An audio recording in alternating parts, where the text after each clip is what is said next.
यदक्षरमनाख्येयम् आनन्दं मज केवलं श्रीमन्निवृत्तिनाथेति ख्यातं दैवतमाश्रयेत् विभुं वेणुनादं चरन्तं दुरन्तं स्वयं लीलया गोपवेशं दधानं गवामृन्दकानन्दनं चारुहासं परब्रह्मलिंगं भजे पांडुरंगम पांडुरंगा करू प्रथम नमन दुसरे चरण संतांचिया त्यांच्या कृपादाने कथेचा विस्तारू बाबाजी सद्गुरू दास तुका जयांची केली स्मरण होय सकळ विद्येचे अधिकरण तेची वंदू श्रीचरण श्री गुरूंचे ते नमस्कारुनी आता सत्यगुरु राये कृपा मज केली परिनाही घडली सेवा काही सापडविली वाट जाता गंगा स्नाना मस्तकी तो जाना ठेविला कर. प्रस्तुत प्राप्त सेवा आणि सेवेसाठी निवडलेला अभंग जगद्गुरू संतश्रेष्ठ तुकाराम महाराज यांचा सगळ्यांच्या पाठातील आणि आजचा जो औचित्य आहे त्या औचित्याला अनुसरून घेतलेला अभंग आहे. आज वारकरी संप्रदायाच्या दृष्टीनं दिवाळी आहे. दिवाळी का बरं दिवाळी? तर सांगितलं गेलं की याच दिवशी आमच्या जगद्गुरू संतश्रेष्ठ तुकाराम महाराज यांना अनुग्रह प्राप्त झाला. मग आता अनुग्रह प्राप्त झाला याचा अर्थ काय? तर आज श्री गुरूंनी तो मंत्र दिला. मग आता पहिला प्रश्न हा निर्माण होतो की याच्या आधी काय केलं? याच्या आधी काय केलं? याच्या आधी जप केला नाही का? नाही केला ना, जप केला. याच्या आधी जप केला, परंतु जोपर्यंत गुरुमुखातून उपदेश येत नाही तोपर्यंत त्या मंत्राला किंमत नाही, हे लक्षात ठेवा. मग याच्या आधी केलेल्या मंत्राचं काय? तो जमा धरायचा का नाही धरायचा? तो जमा धरायचा नाही असं नाही, पण त्याची तीव्रता एवढी नाही की तुम्ही भवसागरातून पार होऊ शकाल. बघा, आपल्या वारकरी संप्रदायामध्ये दोन पद्धतीचे गुरु सांगितले. दोन पद्धतीचे गुरु. पहिला जो आहे त्याला आत्मगुरु म्हटलं जातं. आत्मगुरु म्हणजे कोण? तर आपले वडील हे आपले आत्मगुरु सांगितले गेले. बोल नका. आत्मगुरु म्हटलं गेलं. आत्मगुरु. आत्मगुरु म्हणजे काय? तर जन्मल्याबरोबर बाळ लहान असतं आणि बाळ लहान असताना त्याच्या गळ्यामध्ये माळ घालावी लागते. मग ती कुणी घालावी? एक तर वडिलांनी घालावी किंवा श्रीगुरूंनी घालावी. त्याला आत्मगुरु म्हटलं जातं. आणि त्याच्यापेक्षा पुढचा वारकरी संप्रदायामध्ये आला आणि वारकरी संप्रदायामध्ये आल्यानंतर नामस्मरण करायला सुरुवात केली. हरिपाठ पाठ झाला, नित्यनेमाने वारी सुरू झाली आणि हे सगळं झाल्यानंतर वारकरी संप्रदायामध्ये त्याला थोडा का होईना अधिकार प्राप्त झाला. बघा बरं का, अधिकार प्राप्त झाला. आणि अधिकार ज्यावेळेस त्याला प्राप्त होतो त्यावेळेस श्रीगुरू त्याला उपदेश करतात. तोपर्यंत उपदेश करतात का? तोपर्यंत उपदेश करत नाहीत, हे लक्षात ठेवा. माळ घातली की संपलं असं म्हणणारे जे कोण असतील ना, काय त्यांना आजचा दिवस हा लक्षात ठेवण्यासारखा आहे. बघा तुम्ही, आमच्या माऊली ज्ञानेश्वर महाराजांना वैष्णवांचे महागुरु म्हणतात. महाराज म्हणतात का नाही? वैष्णवांचे महागुरु म्हणतात. का म्हणतात वैष्णवांचे महागुरु? तर अगदी साध्या सोप्या शब्दामध्ये त्याचं भाष्य केलं महाराज. प्रगट गुह्य बोले विश्वब्रह्मची केले. आत्तापर्यंत जे ज्ञान होतं ना, ते ज्ञान हे झाकलेल्या स्वरूपामध्ये होतं. झाकलेलं स्वरूप म्हणजे काय? तर त्याचं वर्णन करताना सांगितलं, आदिनाथ गुरु सकळ सिद्धांचा मचिंद्र तयाचा मुख्य शिष्य तर मच्छिंद्र मुख्य शिष्य झाला. या मच्छिंद्राने उपदेश केला का नाही? मच्छिंद्रनाथाने उपदेश केला का नाही? केला. कुणाला केला? मच्छिंद्राने बोधक गोरक्षासी केला. संपलं. मच्छिंद्रनाथांचे शिष्य किती? एक. ते गोरक्षनाथ महाराज. गोरक्षनाथाचे शिष्य किती? तर सांगितलं गोरक्ष ओळला गहिनी प्रती. गोरक्षनाथांचे एकमेव शिष्य म्हणजे गहिनीनाथ. गहिनीनाथांचे शिष्य कोण? तर सांगितलं गहिनी प्रसादे निवृत्ती दातार. निवृत्ती दातार. दाता आहेत. जगताला देण्याचं सामर्थ्य असणारे निवृत्तीनाथ महाराज आहेत. पण त्यांनी सुद्धा नाथ संप्रदायाच्या परंपरेचं रक्षण केलं महाराज. ज्ञानदेवा सार चोजविले. ज्ञानेश्वर महाराजांना त्यांनी काय केलं? सार सांगितलं. मग ज्ञानेश्वर महाराजांनी विचार केला की एक गुरून एक शिष्य अशी परंपरा जर राहिली तर सर्वसामान्य व्यक्तीचा नंबर येईल का हो? नंबर येणार नाही महाराज. मग आमच्या माऊली ज्ञानेश्वर महाराजांनी निवृत्तीनाथांकडे प्रार्थना केली आणि सांगितलं महाराज म्हणले काय? हे जे गुह्य ज्ञान आहे ते जगताला सांगावी अशी माझी इच्छा आहे. त्यांनी सांगितलं ठीक आहे सांगा. काय केलं? मग जे गुह्य होतं ते प्रगट करून दावलं महाराज. प्रगट गुह्य बोले. पण तरीसुद्धा बघा बरं का, तरीसुद्धा अधिकार जैसा करू उपदेश. जसा अधिकार आहे तसा उपदेश करायचं ठरलं. मग सामान्य लोकांना काय सांगितलं? तुम्ही काहीच करू नका. काय म्हणा? हरिमुखे म्हणा. हरिमुखे म्हणा. पुण्याची गणना कोण करी. सामान्य लोकांना सांगितलं. आणि त्याच्यामध्ये फार आमचे माऊली ज्ञानेश्वर महाराजांचा म्हणजे प्रत्येक संतांचे अभंग बघा. प्रत्येक अभंग प्रत्येकाला लागू आहे का? नाही. प्रत्येक अभंग प्रत्येकाला लागू नाही. आमच्या माऊली ज्ञानेश्वर महाराजांनी सांगितलं काळ वेळ नाम उच्चारिता नाही. कुठं जरी देवाचं नाव घेतलं तर ते चालतं. कुणी सांगितलं? माऊली ज्ञानेश्वर महाराजांनी सांगितलं. तुकोबरायांनी सुद्धा तेच सांगितलं महाराज. कामामध्ये काम काही म्हणा राम राम. कामामध्ये काम काही तर राम राम म्हण. पण हा मोठा महाराज आहे बरं का. हा मोठा महाराज आहे. महिन्याचा वारकरी आहे. कंबर बांधून दुसऱ्याला तत्त्वज्ञान सांगतो. त्याच्यासाठी आहे का हो कामामध्ये काम काही म्हणा राम राम? नाही नाही नाही. त्याच्यासाठी कामामध्ये काम नाही. तू जगताला उपदेश करतो ना, मग तू काय केलं पाहिजे? तर तू एका ठिकाणी बसून अट्टहासानं भगवंताचं नाम घ्यायला पाहिजे. कळतंय का? कामामध्ये काम कुणासाठी? कामामध्ये काम त्या व्यक्तींसाठी जो कडकडणी परमार्थ करतोय. परमार्थामध्ये उतरलाय का? उतरला नाही. त्याच्यासाठी नाही बरं का. त्याच्यासाठी नाही. आपण महिन्याची वारकरी आहेत. मग महिन्याच्या वारकऱ्याला काय सांगितलं? आमच्या माऊली ज्ञानेश्वर महाराजांचंच प्रमाण आहे महाराज. अजपा जपणे उलट प्राणाचा तेथेही मनाचा निर्धारू असे. आता अजपा जपणे उलट प्राणाचा म्हणजे काय? आपण आपल्या शरीरासाठी श्वासोश्वास घेतो का नाही? श्वास घेणे श्वास सोडणे याला म्हणतात आजपा जप. याला म्हणतात आजपा जप. आता सांगा बरं, तुम्ही जेवायला बसलाय, श्वास चालू आहे का बंद आहे? चालू आहे. तुम्ही झोपलाय, श्वास चालू आहे का बंद आहे? चालू आहे ना. का झोपल्यावर बंद पडतोय? झोपल्यावर बंद पडला तर नाही. झोपल्यावर बंद पडला तर मग परत चालू होतंय का इंजन? चालू होत नाही. जसा प्राणाचा निर्धारू तसा नामाचा निर्धारू. कधी? सतत. हा कुणासाठी? अधिकार ज्याचा आहे त्याच्यासाठी. हे लक्षात ठेवा. ज्याचा अधिकारच नाही, ज्याला काहीच कळत नाही, त्याला काय सांगितलं जातं? कामामध्ये काम.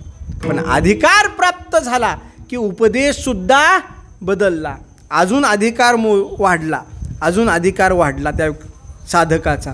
मग त्याला सांगतात की जप करायचा मोठ्यांनी नाही, मोठ्यांना जप करायचा नाही. ज्ञानदेवा मौन जपमाळ अंतरी धरोनी श्रीहरी जपे सदा. त्याला सांगितलं मौनानं जप करायचा आणि जप करत असताना मोठ्यांदा करायचा नाही, आतमध्ये करायचं.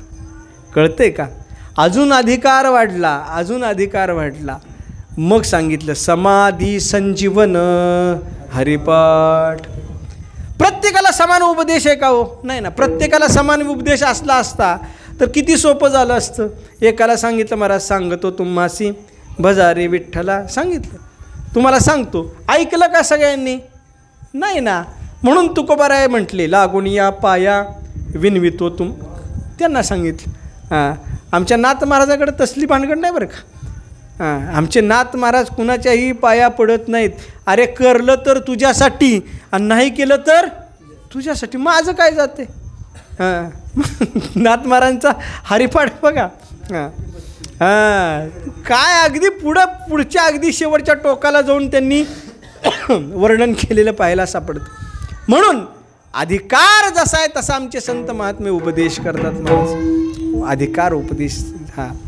काही जणांना सांगितलं की संसाराचा त्याग कर आणि काही जणांना सांगितलं नलगती सायास जावे वनांतरा.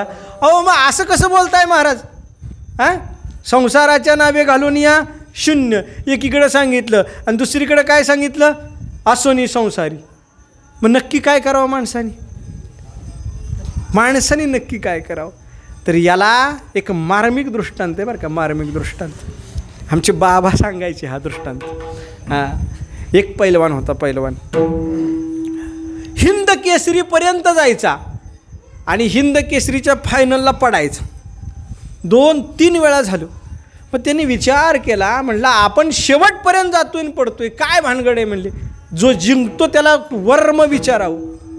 मग जिंकतो त्याला वर्म विचारायसाठी गेला. ते म्हणला का हो? म्हणले तुम्ही जिंकला, मी हारलो. म्हणले बरं ठीक आहे. म्हणला तुम्ही काय काय करता? ते म्हणला मी 1000 दंड बैठक्या मारतो. ते म्हणला मी पण मारतो. म्हणले वा छान आहे. म्हणले तुम्ही अजून काय करता? तो म्हणला मी 40 लिटर दूध पितो. किती? 40 लिटर. काय आपल्याला द्यायचं आहे का त्याला? मग संपलं. 40 लिटर दूध पितो. म्हणला बरं. म्हणला ह्याच्या घरी 3 म्हशी, 3 म्हशीचं विकून व्हायचं 20 लिटर दूध होतं आहे का? नाहीतर कमी जास्त अजून एक विकत घेऊ आपण, आपल्याला काय. 4 म्हशीचं 20 लिटर दूध व्हायचं. मग त्यांनी विचार केला 40 लिटरचं माप लावायला पाहिजे का नाही? लावायला पाहिजे. मग त्याने काय केलं 20 लिटर दूध आणि त्यात 20 लिटर घातलं. सांगा बरं जिंकल का पडल? पडल ना. वर्म कळालं पण उपयोग झाला का? उपयोग झाला नाही. का उपयोग झाला नाही? कारण अधिकार प्राप्त करण्यासाठी शुद्ध सात्विकता लागते. भेसळ चालतं का? चालत. काय गोष्ट किती प्रमाणामध्ये करावी हे सुद्धा कळायला पाहिजे, नाही तर उपयोग आहे का? उपयोग नाही. एका बाईला वाटलं की आपल्या पोरांनी पैलवान व्हायला पाहिजे, चांगलं धष्टपुष्ट राहायला पाहिजे. मग तिनं काय केलं, 1/2 किलो बदाम दळून आणले, बारीक केले आणि रोज 2-2 चमचे एका ग्लासमधून त्याला पाजायला सुरुवात केली. पैलवान होईल का नाही पोरगं? पैलवान होईल, पण त्याला कमीत कमी 1-2 वर्षाचं तर पाहिजे. पोरगं होतं 6 महिन्याचं. उपयोग आहे का? उपयोग नाही. जसा अधिकार तसा उपदेश पाहिजे, तसा उपदेश पाहिजे. आमच्या तुकोबरायांच्या जीवनपटाचा विचार करा. तुकोबराय लहानपणापासूनच भगवंताच्या असणाऱ्या भक्तीमध्ये रममाण आहेत का नाही? आहेत महाराज. एवढं नाही महाराज, लहानपण सोडून द्या. लहानपण सोडून द्या. जन्मोजन्मी आम्ही जोडियली भक्ती. अहो जन्मोजन्मीचे भक्त कोण आहेत? तर आमचे तुकोबारा आहेत महाराज. आमच्या माऊली ज्ञानेश्वर महाराजांना ज्यावेळेस रामेश्वर भट्ट शरण गेले, अंगाचा दाह व्हायला लागला, त्यावेळी या रामेश्वर भट्टांना उपदेश करत असताना आमच्या माऊली ज्ञानेश्वर महाराजांनी सांगितलं, महाराज तुझा तुकोबाचा अपराध घडलाय. आणि काय सांगितलं महाराज, तुका सर्वश्रेष्ठ जो का आम्हा प्रिय. अरे तुकोबराय सर्वश्रेष्ठ आहेत, आम्हाला प्रिय आहेत. कोण आहेत? का जो अवतार नामयाचा. अरे नामदेवरायांचा अवतार आहे तुकोबराय म्हणजे. तुकोबराय म्हणजे दुसरे तिसरे नाही आहेत, नामदेवरायांचेच अवतार आहेत. आणि नामदेवरायांनी किती भक्ती केली हो महाराज, किती केली. प्रत्येक युगामध्ये भक्ती केली महाराज. चौयुगाचा भक्त नामा उभा कीर्तनी. चौयुगाचा भक्त नामा उभा कीर्तनी.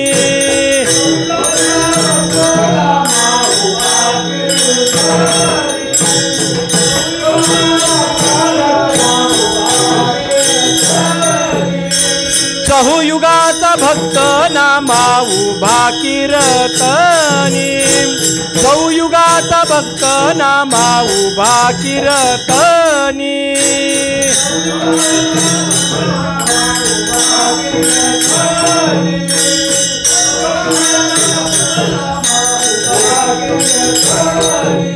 पाठीमागे डोळे लावून उभी ती जणी.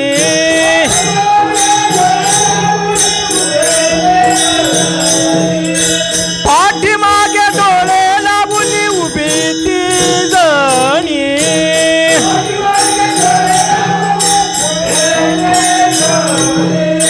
वाळवंटापासून महाद्वारापर्यंत.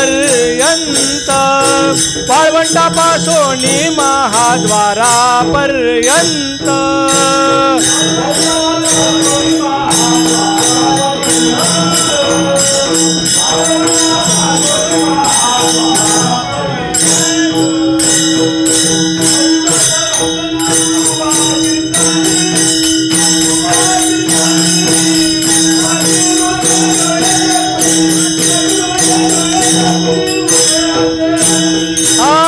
चौयुगाचा भक्त नामा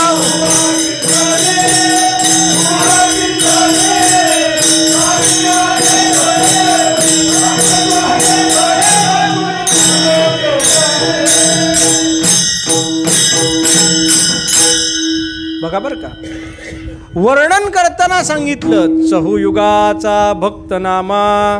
अहो जन्मोजन्मी यांनी भक्ती केली, जन्मोजन्मी भक्ती केली. मग अधिकार प्राप्त झाला नाही का हो? प्राप्त झाला नाही अधिकार. पण प्रत्येक जन्मामध्ये आमच्या भगवंताने काय करायची, परीक्षा घ्यायची. प्रत्येक जन्मामध्ये परीक्षा घ्यायची. परीक्षा घेतल्याशिवाय पास कुणाला करायचं नाही. आणि परीक्षेत जर नापास झाला तर त्याला दूर ढकलायचं. आमच्या भगवंताचा नियम आहे. नापास जरी झाला तरी जवळच बसवायचं नाही, पास झाला तरी जवळच बसवायचं. फरक नाही, फरक नाही. मग आमच्या तुकोबारायांनी भक्ती करायला सुरुवात केली महाराज. आणि भक्ती करायला सुरुवात केल्यानंतर वडिलांनी, आजोबांनी, पणजोबांनी ज्या ज्या मंत्राचा जप सांगितला तो जप करायला सुरुवात झाली महाराज. तो मंत्र कोणता होता महाराज? रामकृष्ण हरी विठ्ठल केशवा किंवा रामकृष्ण हरी, हाच मूळ जप, हाच मूळ मंत्र. आणि हा मंत्र त्यांनी जपायला सुरुवात केली. एकदा झालं, दोनदा झालं, तीनदा झालं, चालू झालं महाराज.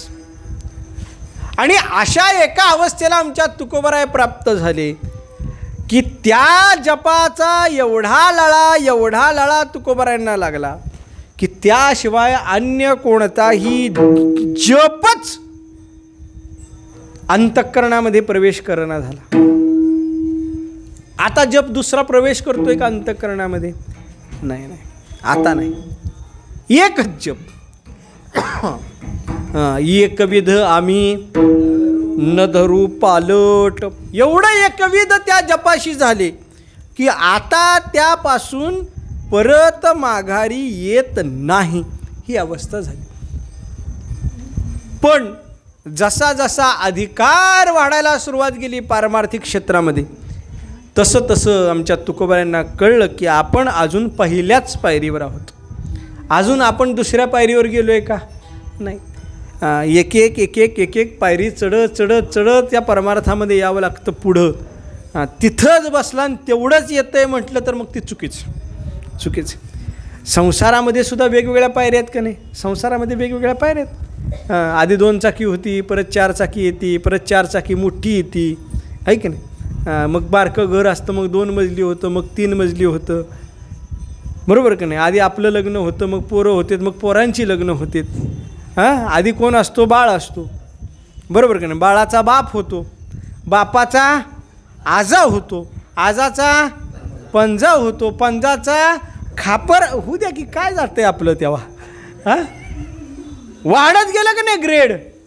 परमार्थामध्ये ग्रेड वाढायला पाहिजे का नको? परमार्थामध्ये ग्रेड वाढू नये. आम्ही संसारामध्ये मात्र ग्रेड वाढवणार. मागच्या वेळेस आम्ही वर्षातल्या 8 वाऱ्या केल्या. त्यावेळेस आमच्या पाठीमागं व्याप होता, तरी व्यापातनं 8 वाऱ्या केल्या. आता पुढच्या वर्षी किती करायच्या? व्याप कमी होतोय, मग वाऱ्या कमी करायच्या, बरोबर आहे का नाही? व्याप कमी झाल्यानंतर वाऱ्या वाढवायला पाहिजेत. पण तसं नाही ना. आमचं पोरगं कमवतं झालं तरीसुद्धा एक पी फुलवारी नाही, सगळ्या हाफ वाऱ्यात चालू आहेत. उपयोग आहे का? उपयोग नाही. जसं संसारामध्ये आपली पात्रता वाढते तशी परमार्थामध्ये सुद्धा आपली पात्रता वाढायला पाहिजे. मागच्या वेळेस माझे किती अभंग पाठ होते? 15 अभंग पाठ होते. आता यावर्षी निश्चय करायचा की बाबा निदान 5 अभंग जास्त पाठ करेल. चांगला आहे का नाही संकल्प? चांगला आहे संकल्प. मागच्या वेळेस मी किती जप केला? मागच्या वेळेस मी 3 लाख जप केला. ह्या वर्षीमध्ये 3,15,000 का होईना मी करेल. म्हणायला पाहिजे का नको? म्हणायला पाहिजे. आपण नेहमी आपण जे जप घेतो का नाही, हे काय माझ्या एकट्यासाठी का हो? माझ्या एकट्यासाठी नाही. मी एकटा जप करूही शकतो. माझ्या मनात आलं तर मी करतो, पण नाही म्हटलं तर नाही पण करतो मी.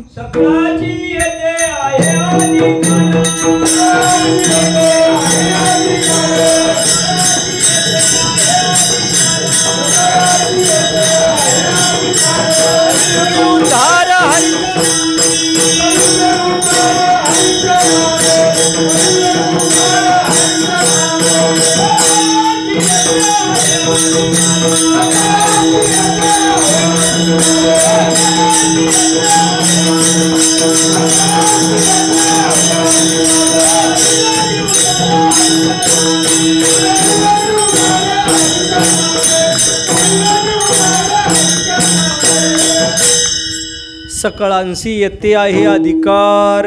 सगळ्यांचा अधिकार आहे, कुणाचा अधिकार नाही असं आहे का? नाही. आपण मागच्या वारीलाच काय केलं तो? मागच्या वारीला आपण किती जप केला? 1,11,11,111 केला का नाही? त्याच्या आधी किती केला?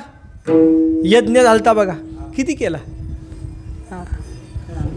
100 कोट रामकृष्ण हरीचा जप केला. किती? 100 कोट. आणि नुसता जप केला नाही, त्या जपाचं हवन केलं. मी एकट्याने केला का? सगळ्यांनी मिळून केला.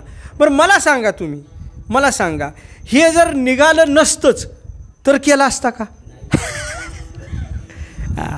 निमित्त मात्र मी आहे. भगवंताने मला बुद्धी दिली, भगवंताने सांगितलं सगळ्यांकडून करून घे, मी करून घेतला.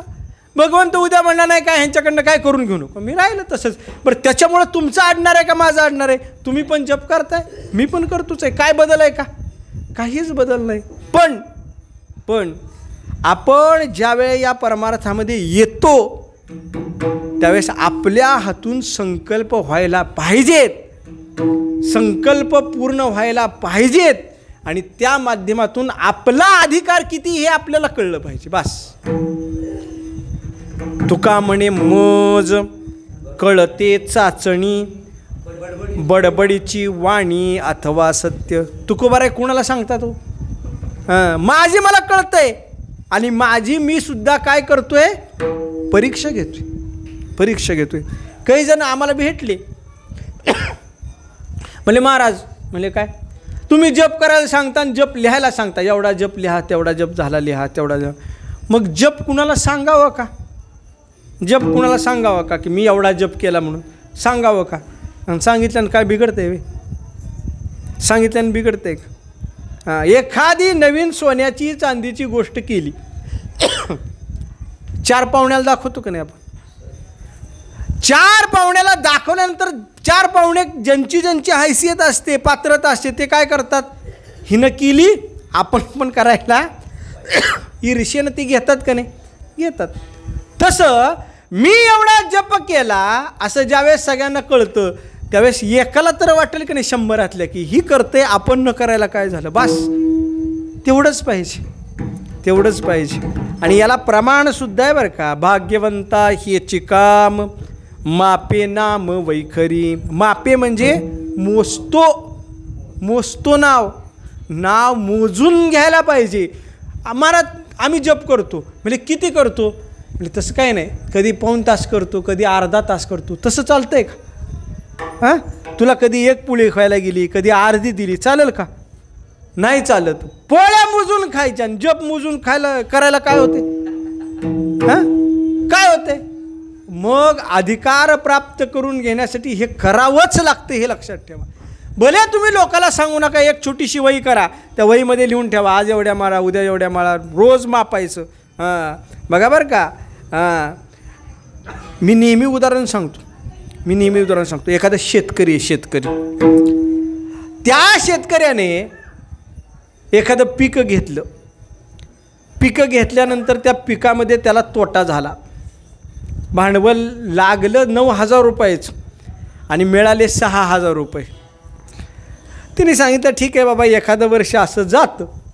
म्हणून परत एकदा दुसरं पीक घेतलं, त्या दुसऱ्या पिकामध्ये सुद्धा त्याला तोटाच झाला, तोटाच झाला.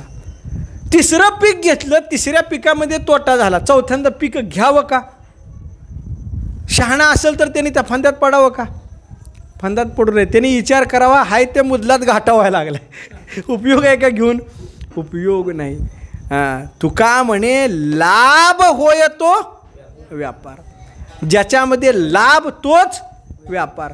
आणि तुकोबरायांनी आमच्या परमार्थाला सुद्धा एका ठिकाणी धंदा म्हटले, धंदा. दिनरजनी हाची धंदा गोविंदाचे पवाडे, गोविंदाचे पवाडे, गोविंदाचे पवाडे.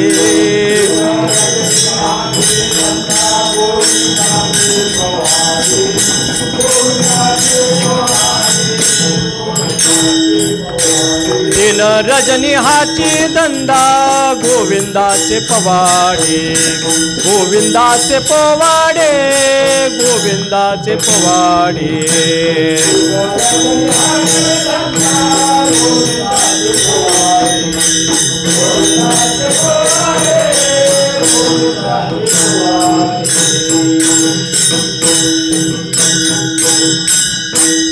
तुकोबरांनी काय शब्द वापरलाय? धंदा. आता सध्या कीर्तनकार करतात तो धंदा वेगळा बरं का. सध्या कीर्तनकार, आता मधी मला एकाने ती व्हिडिओ पाठवला, काय महाराजाचं नाव मला आठवत नाही, पण ते महाराज फार मोठ्यांदा हात वगैरे करून सांगत होते की महाराजांनी असं केलं पाहिजे, महाराजांनी तसं केलं पाहिजे, महाराजांनी ह्या कपडे घातले पाहिजेत, महाराजांनी ते कपडे घातले पाहिजे, महाराजांनी कीर्तनात असं करायला पाहिजे.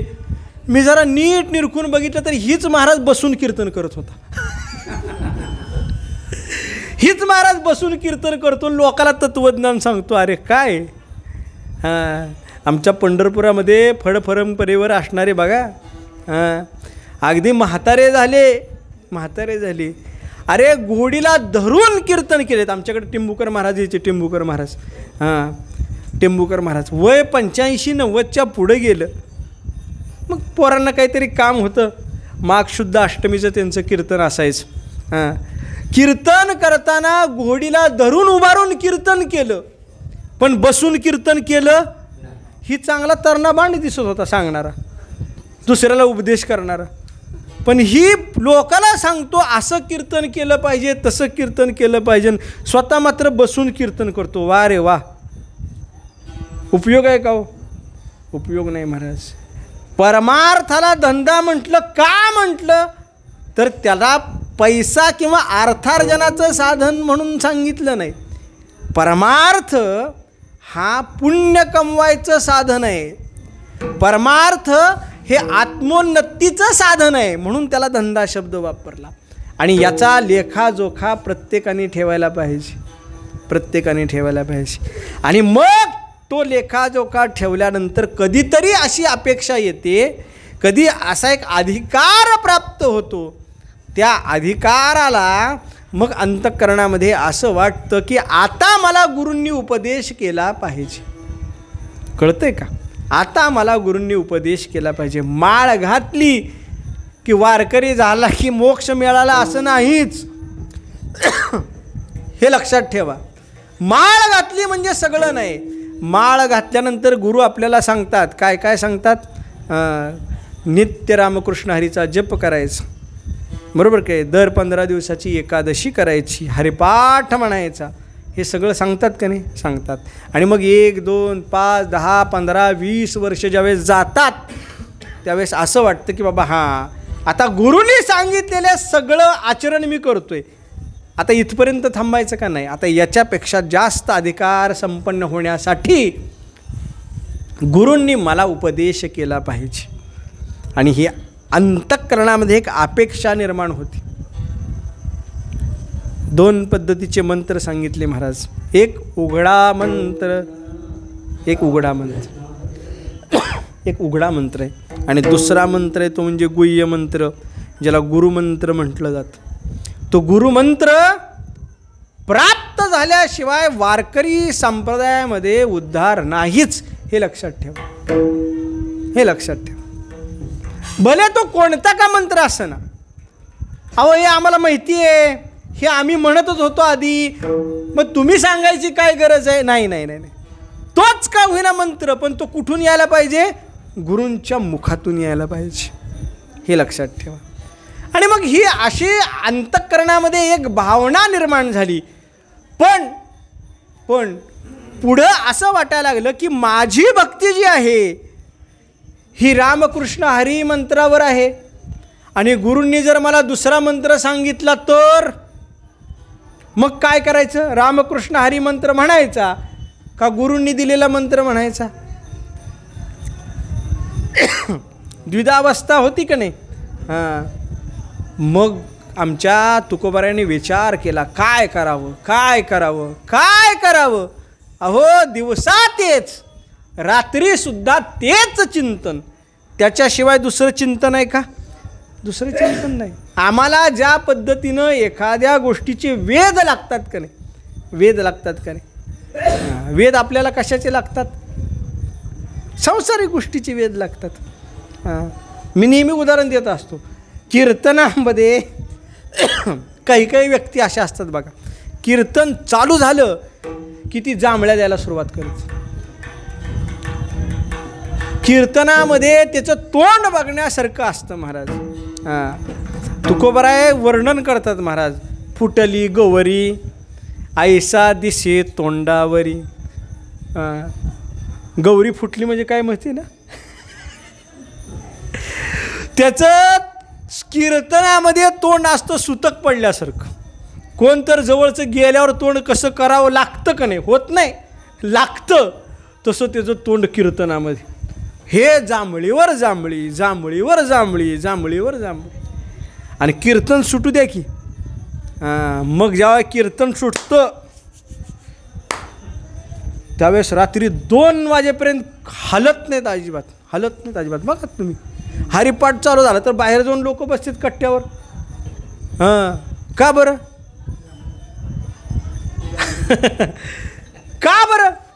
आपण कशासाठी आलो याचा विचार पाहिजे. आपण काय करतो याचा विचार पाहिजे. ज्या वेळेस आपण संसारामध्ये एखाद्या गोष्टीचे वेध लागतात की नाही, वेध, तसे परमार्थामध्ये वेध लागायला पाहिजे महाराज. परमार्थामध्ये वेज लागायला पाहिजे. असं कुणाला तर वाटतं का हो की एकदा त्या भगवंताला डोळे बघून आपण पाहावं? कुणाला वाटतं का हो? भगवंतानी माझ्या घरी एकदा यावं कुणाला वाटतं का? अंतःकरणापासून वाटत नाही. सोयऱ्यानी घरी यावं, पाहुण्यानी घरी यावं हे सगळ्याला वाटतं, पण भगवंताला घरी आणावं असं कुणाला वाटतं का हो? नाही नाही नाही.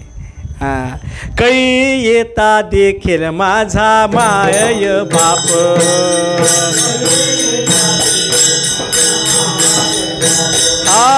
कै येता देखील माझा माय बाप,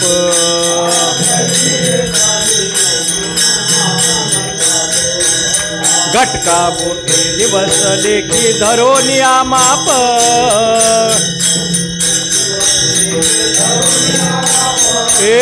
घटका लेखी दिवस लेखी धरोनिया माप,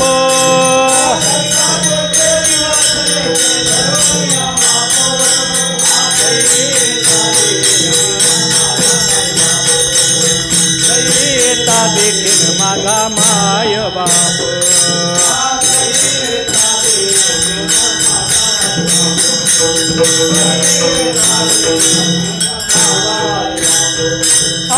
येता देखे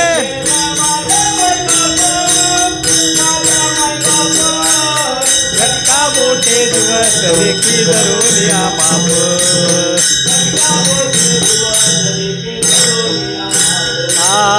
येता देखे माझा माय बाप,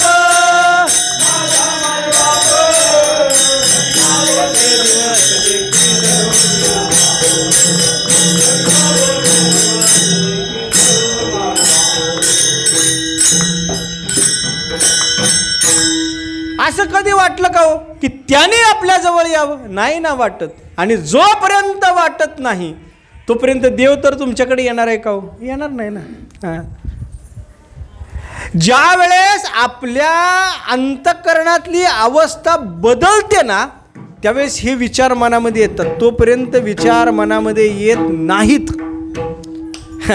याला आमच्या तुकोबरायांनी फार गोड उदाहरण दिलं बरं का. हां, तुकोबराय म्हणतात, पिकलिया शेंदे कडूपण गेले तैसे आम्हा केले. कडूपणा जायला पाहिजे, शेंदाड पिकायला पाहिजे. शेंदाड पिकणं म्हणजे काय? आपण या वारकरी संप्रदायामध्ये आलो, कच्चेत आपण, पण कधीतरी पिकायला पाहिजे का नाही? कच्चंच राहून जमतंय का? कच्चंच राहिला उपयोग आहे का? नाही ना, उपयोग नाही. कधीतरी पिकायला पाहिजे, कधीतरी कडवटपणा अंतःकरणातला जायला पाहिजे, कधीतरी आपलं अंतःकरण उदार व्हायला पाहिजे. आणि ही ज्यावेळेस अवस्था आपली बदलते ना तिथून पुढे खरा परमार्थ, तिथून पुढे खरा परमार्थ. नाहीतर आत्ता जो परमार्थ आहे म्हणजे आजचा म्हणजे सगळ्यांचाच असं म्हणत नाही बरं का मी, ज्याच्या अंतःकरणामध्ये कटुता आहे आणि जो परमार्थामध्ये आहे त्याचा परमार्थ लटिका. लटिका. आमच्या माऊली ज्ञानेश्वर महाराजांनी लटका हा शब्द फक्त संसाराला वापरला आहे. लटिका व्यवहार सर्व हा संसार, परंतु मी तो शब्द परमार्थाला वापरतो ज्याच्या अंतःकरणामध्ये अजून कडूपणा आहे. लटिका आहे.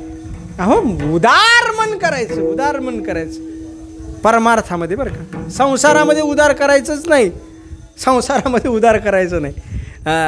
संसार आणि परमार्थ हे वेगवेगळे आहेत, हे लक्षात ठेवा, हे वेगवेगळे आहेत. परमार्थामध्ये उदार मन करा, संसारामध्ये उदार मन करू नका. पण लोकांचं उलटं आहे महाराज. चल तुला चहा पाचतो, त्याला चहा पाचते, त्याला चहा पाचते, पण त्याचं कीर्तन असेल तर पाडायला बघते. है की नाही? ऐका, ही गोष्ट जी आहे, ही गोष्ट जी आहे ना, एक वेळ त्याला चहा पाजू नये पण त्याच्या कीर्तनाला नीट पखवाज वाजवा, त्याच्या कीर्तनाला नीट म्हणावं. हे जे आहे का नाही याला म्हणतात कडूपणा निघून जावा. आणि ज्या वेळेस ही अवस्था सिद्ध होती ना त्यावेळेस मनामध्ये वाटतं की बाबा आपल्याला काहीतरी उपदेश मिळायला पाहिजे, आपल्याला काहीतरी पुढचं ज्ञान प्राप्त व्हायला पाहिजे. आणि मग आमच्या तुकोबारायांना वाटलं की उपदेश घ्यावा. पण पुन्हा मनामध्ये अशी शंका निर्माण झाली, गुरुने एक उपदेश दिला, मी एक जप करतोय, काय करावं आता. मग आमच्या भगवंताला करुणा निर्माण झाली. कुणाला? भगवंताला करुणा निर्माण झाली. आणि मग भगवंतानी काय सांगितलं, अंतःकरणातला भाव जाणला. आणि भाव जाणून काय केलं, जो करी उपाव गुरुराव, माझी ये मनीचा जाणून या भाव. अंतःकरणातला भाव ओळखला आणि ओळखल्यानंतर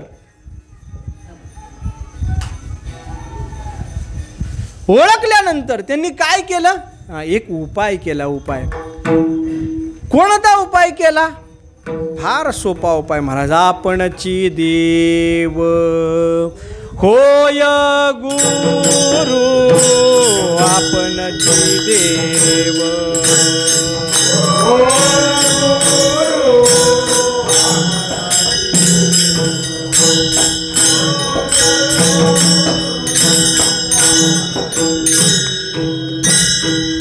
माझ्या विठोबाचा कैसा प्रेम भाव, आपणची देव होय गुरु, आपणची देव होय गुरु. माझ्या विठोबाचा कैसा प्रेम भाव, आपणची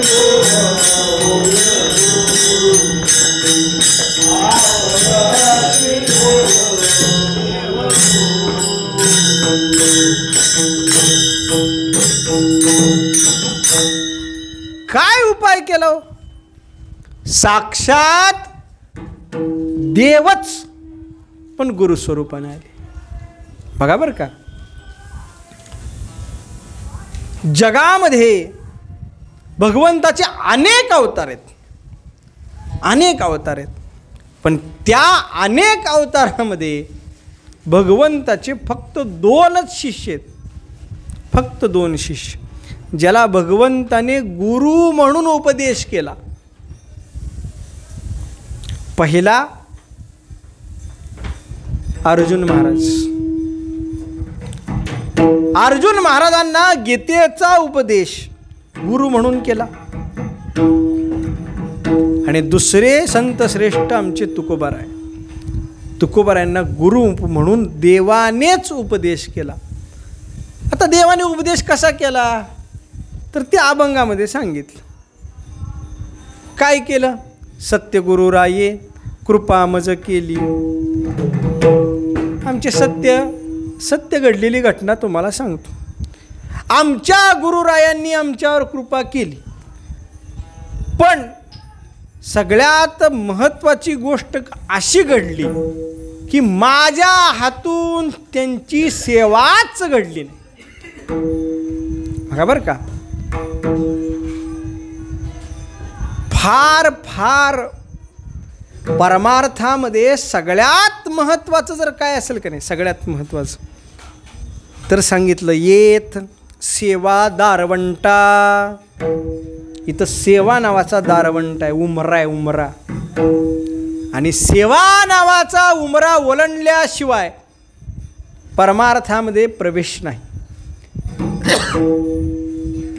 एखाद्याने ₹1,00,000 देणगी दिली. आहेत आपल्याकडे 2-4 जण आहेत ज्यांनी ₹1,00,000 देणगी दिल्यात. आपल्याला ₹1,00,000 देणगी दिली. आणि एखाद्याने दररोज असणारा तो मठ असू द्या, कीर्तन झाल्यानंतर सगळं आवरण असू द्या, ते करायला सुरुवात केली. परमार्थामध्ये अधिकार कुणाचा जास्त? जो सेवा करतो त्याचा अधिकार जास्त. जो सेवा करतो त्याचा अधिकार जास्त.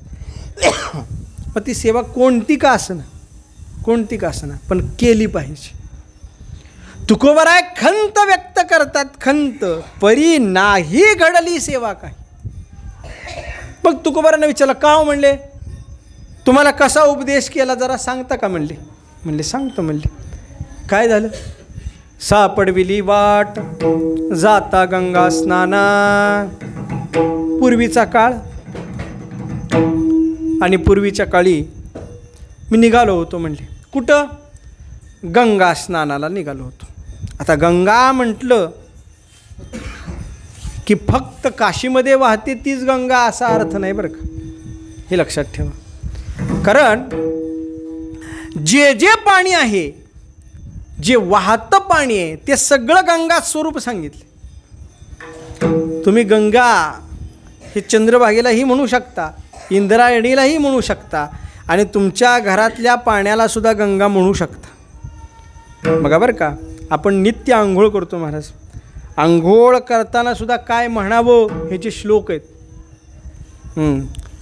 गंगेला स्मरण करावं, कुठलं का पाणी असं ना, पण गंगेला स्मरण करावं. मला हर गंगे भागीरथी, गंगेसी जाता बहुसुख वाटे, गोविंद गोपाळ दे नित्य भेटी, जाईन मग मी विश्वेश्वरासी, भेटीन गंगा मणकर्णिकेसी, ज्या ज्या ठिकाणी मन जाय माझे, त्या त्या ठिकाणी निजरूप तुझे, मी ठेवितो मस्तक ज्या ठिकाणी, तेथे तुझे सद्गुरु पाय दोन्ही. हे नित्य जर समजा स्नानाच्या वेळी तुम्ही म्हणालात हे 2 श्लोक, तर नित्य गंगा स्नानाचं फळ आहे. आणि त्याहीपेक्षा पुढे जाऊन सांगतो, गुरुचरणाची माती हीच माझी भागीरथी, सकळही तीर्थे निवृत्तीचे पायी, निवृत्तीच्या पायाच्या, श्रीगुरूंच्या पायाच्या चरणाच्या ठिकाणी सगळी तीर्थे. मग इथं उल्लेख केला कोणता? गंगा स्नाना. आता गंगा स्नाना म्हणजे काशीलाच जायला पाहिजे असं नाही. तुकोबाराय सकाळी उठले आणि इंद्रायणीला आंघोळीला चालले होते. पण बरेच कीर्तनकार असं सांगतात की बाबा काशीला गेले स्वप्नामध्ये. ठीक आहे, स्वप्नामध्ये काशीला गेले, किंवा निद्रिस्त असतानाच पहाटेच्या वेळी स्वप्न पडलं आणि इंद्रायणीच्या ठिकाणी निघाले. इंद्रायणीच्या दिशेने निघाल्यानंतर अजून उजळायचं होतं, पहाटेची 3-3:30ची वेळ, फारसं दिसत नव्हतं. आणि अशा अवस्थेमध्ये चालत असताना कोणतरी बसलं होतं आणि त्याला पाय लागला. पाय लागल्याबरोबर विचारलं, कोण आहे हो, कोण आहे हो? मग त्यांनी काय केलं? त्यांनी काहीच केलं नाही. त्यांनी हाताला धरलं, खाली बसवलं आणि डोक्यावर हात ठेवला. मस्तकी तो जाणार खायस. बघा बरं का, मनुष्याच्या जीवनामध्ये श्री गुरु भेटावेत, पण एवढ्या सहजासहजी अवघड आहे महाराज. अहो, श्री गुरु भेटण्यासाठी अनेक तपसायास करावे लागतात, अनेक सपसायास करावे लागतात. आमच्या चांगदेव महाराजांनी 1800 वर्ष तपश्चर्या केली, 1800 वर्ष. आणि ज्या वेळेस वाघावर बसून निघाले, हातामध्ये नागाचा चाबूक आहे, आणि अशा अवस्थेमध्ये निघाल्यानंतर माऊली ज्ञानेश्वर महाराजांनी ते चालविली जडभिंती, हरली चांगयाची भ्रांती. ज्यावेळेस जडभिंत चालत घेऊन आले त्यावेळेस दिव्यत्वावर भाळले. बघा बरं का, भाळले कशावर? दिव्यत्वावर भाळले. काय दिव्य आहे म्हटले, आणि मग जवळ गेले, आणि जवळ गेल्यानंतर मग ज्ञान कळालं, आणि मग आता सांगितलं की बाबा हा असे श्री गुरु पाहिजेत. किती सायास झाली. 1800 वर्ष जगला पण एकही गुरु भेटला नाही.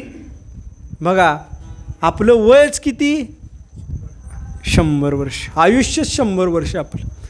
आणि त्या 100 वर्षामध्ये काय करावं महाराज? बालपणे गेले नेनता, आहे का नाही? तारुण्यपणे विषय व्यथा, वृद्धपणी प्रवर्तली चिंता. अरे काय राहिलं तुझ्याकडं? काहीच नाही, काहीच नाही. पण आमच्या तुकोबरायांचं भाग्य, तुकोबरायांच्या रस्त्यामध्ये श्री गुरु आले. तुकोबरायांच्या रस्त्यामध्ये श्री गुरु आले, सापडविली वाट जाता गंगा स्नाना, धरलं खाली बसवलं मस्त कितो राणा ठेवला कर, ठेवला हात, म्हणले जा. म्हणजे तुम्ही कोण, तुम्ही कोण? म्हणले असं कसं सांगणार, म्हटले आधी काहीतरी दे, त्याशिवाय मी सांगत नाही. म्हणले काय पाहिजे? भोजना मागती तूप पावशेर, पावशेर तूप दे. म्हणले पावशेर तूप कशासाठी? जेवायचं आहे. म्हणजे पावशेर तूप दे. आता तुकोबारायांना हे पडलं होतं स्वप्न, आणि पडीला विसर झालं, विसरून गेले ना तूप द्यायचं. आणि ज्या वेळेस विसरले त्यावेळेस थोडासा त्यांच्यामध्ये आणि आमच्यामध्ये फरक पडला. काही कळे उपजला म्हणून या काय, थोडा अंतराय पडला की त्वरेनं कुठं गेले कळलंच नाही. बरं मग कोण होते, कोण होते, कोण होते? बघा बरं का, गुरु करताना सुद्धा कुणाला करावं याचा विचार आहे. जिसका आगा ना पिछा वो गुरु कैसा, त्याला गुरु करून उपयोग नाही. काय करावं लागतं? गुरुची मालिका बघावी लागते. गुरु कसा आहे, गुरुचा गुरु कसा आहे, त्याचा गुरु कसा आहे, त्याची परंपरा काय, त्याची वंश परंपरा काय, हे बघावं लागतं आणि मग उपदेश घ्यावा लागतो. उगं महाराज चांगला आहे, गायला चांगला आहे, कीर्तन चांगला करतो आणि त्याच्याकडनं माळ घातली आणि मग 4 दिवसांनी कळलं ही कीर्तनानंतर पिऊन पडते, उपयोग आहे का? उपयोग नाही महाराज. मग आमच्या तुकोबारांनी विचारलं, बाबा तुम्ही उपदेश करताय सगळं ठीक आहे, पण तुमची मालिका काय? मग सांगितले महाराज, राघव चैतन्य केशव चैतन्य सांगितली खून मालिकेची. मग मालिका हंसरूपी ब्रह्मा, उपदेशी नारद, तिथून बरं का, तिथून सगळी परंपरा सांगितली. घड्याळाकडं बघून परंपरा फक्त एवढीच सांगतोय. राघव चैतन्य केशव चैतन्य सांगितली खून मालिकेची. म्हणजे राघव चैतन्य केशव चैतन्य ह्या चैतन्य संप्रदायाचा आजपासून तू अंकित आहे. आता तू म्हणतो याचा अर्थ कोण बोलतंय? बाबाजी आपुले सांगितले नाम. गुरु शिष्याला बोलतायत, तुकोबारायांना बाबाजी चैतन्य सांगतायत. माझं नाव बाबाजी चैतन्य आहे, लक्षात ठेव. आणि तुला मंत्र पाहिजे ना, हा मंत्र घे. कुठला दिला? मंत्र दिला राम कृष्ण हरी, मंत्र दिला राम कृष्ण हरी.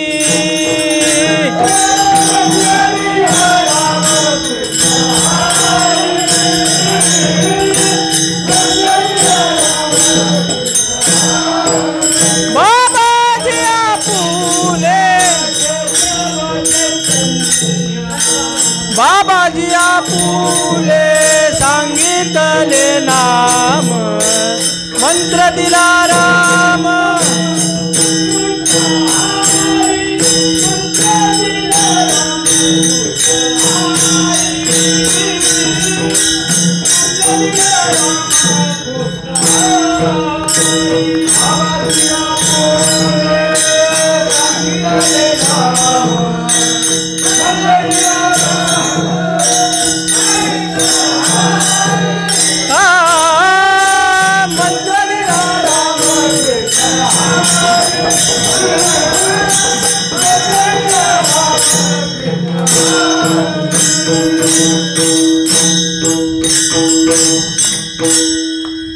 कोणता मंत्र दिला? रामकृष्ण हरी. मग एकाने विचारलं, महाराज तुम्हाला रामकृष्ण हरी मंत्र माहीत नव्हता का? तुम्हाला माहीत नव्हता का? म्हणजे माहीत होतं की. माहीत जरी असला तरी गुरुमुखातून येण्याला महत्त्व आहे, लक्षात ठेवा. जे गुरु शब्दातलं मर्म आहे का नाही ते इतर कोणत्याही गोष्टीमध्ये नाहीच. बघा बरं का, अनेक उदाहरणं अशीत जिथं देव वेगळं सांगतोय आणि गुरु वेगळे सांगतायत. साधकाने कुणाचं ऐकायचं? साधकाने गुरुचं ऐकावं, देवाचं ऐकू नये. आमच्या निळोबरायांचं उदाहरण बघा. निळोबरायांच्याकडं साक्षात देव आले आणि त्यांनी सांगितलं उघड डोळे. म्हणले कोण? म्हणले पांडुरंग परमात्मा. म्हणले कोण? तुकोबरायांचं कुळदैवत. म्हणले मग आम्ही तुला बोलवलंय का? निळा म्हणे आम्ही नोळखोज देवा, तुकयाचा धावा तुझ लागी येते, प्रार्थिल्या वाचून आलासे का? अरे बाबा तुला बोलावलंच नाही, कशासाठी तोंड दाखवायला आला? देव सारावे परते, संत पूजावे अरुते. आणि जिथं श्री गुरु असतील तिथं बाकीच्या कोणत्याच गोष्टीचा विचार नाही महाराज, कोणत्याच गोष्टीचा विचार नाही.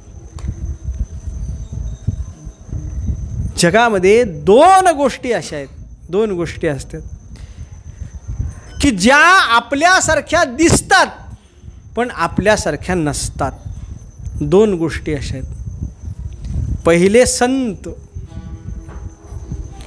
संत माणसासारखे दिसतात पण माणसासारखे नसतात.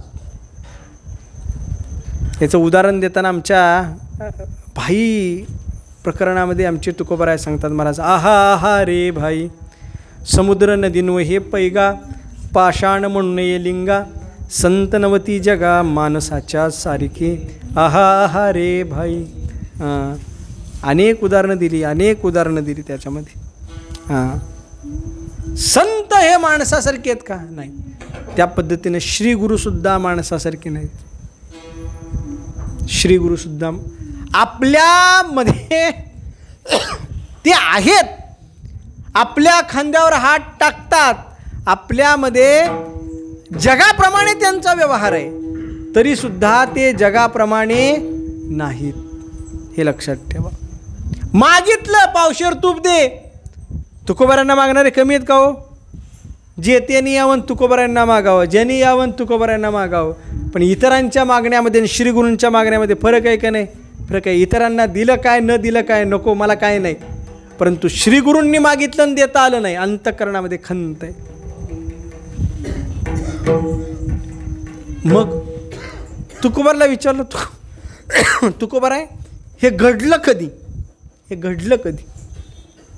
घडलं कधी म्हटल्याबरोबर आमच्या तुकोबाराने सांगितलं, माहो शुद्ध दशमी पाहून गुरुवार केला अंगीकार. तुका म्हणे माझा अंगीकार केला, माझा स्वीकार केला. कुणी स्वीकार केला? माझ्या गुरूंनी माझा स्वीकार केला. आत्तापर्यंत परमार्थामध्ये मी पोरका आहे, आत्तापर्यंत मी परमार्थामध्ये पोरका आहे. जोपर्यंत गुरु माझा अंगीकार करत नाहीत तोपर्यंत मी पोरका आहे.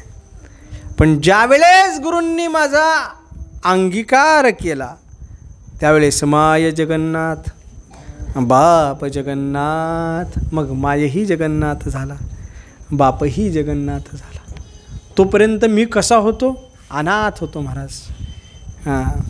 मी तव अनंत अपराधी, कर्महीन, मतिमंद बुद्धी, ही सगळी विशेषणं आत्तापर्यंत मला होती.